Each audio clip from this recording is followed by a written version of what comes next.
Si accende la niccia politica dopo la conferenza stampa in cui Nello Musumeci ha annunciato che 7 aziende sarebbero disponibili per realizzare 2 termovalorizzatori in Sicilia, al termine del primo mandato esplorativo regionale che ancora non si è concluso. Il primo a prendere di petto la questione, contestando le mosse del presidente della regione, è Claudio Fava, presidente della Commissione regionale antimafia, nonché candidato governatore alle prossime regionali, che afferma: gli inceneritori siccari al presidente della regione Nello Musumeci non servono a nulla se non ad alimentare il business dei signori dei rifiuti. Critiche anche dal segretario regionale del Partito Democratico della Sicilia, Anthony Barbagallo. Un governo alla deriva, scrive, in esercizio provvisorio permanente, che anche sui rifiuti va avanti solo con annunci che non hanno alcun aggancio con la realtà dell'isola.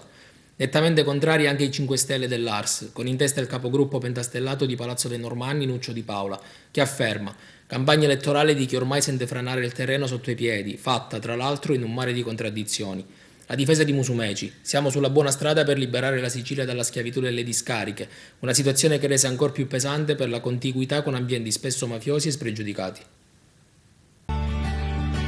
Gli obiettivi per liberarci dal problema rifiuti in Sicilia sono due. Da un lato aumentare il più possibile la raccolta differenziata, dall'altro tutto quello che è indifferenziabile farlo diventare materia prima per produrre energia, per produrre calore. Avviene in ogni parte d'Europa, speriamo ci si renda conto che dobbiamo farlo anche in Sicilia. Con noi e con l'impegno di tutti i sindaci la raccolta differenziata è passata dal 19 al 47%. Davvero vogliamo ringraziare i cittadini e le amministrazioni comunali. Rimane una quota importante che dovrebbe andare a finire nelle discariche e siccome abbiamo trovato in Sicilia 511 discariche non ce lo possiamo permettere più questo lusso.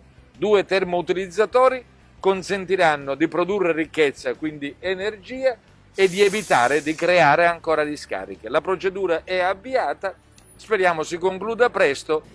Chiaramente ancora non raggiungiamo l'obiettivo del 65%, il fatto che dal 18% siamo già al 47%, questo chiaramente è un indicatore chiaro, concreto di un percorso avviato e che dobbiamo sostenere.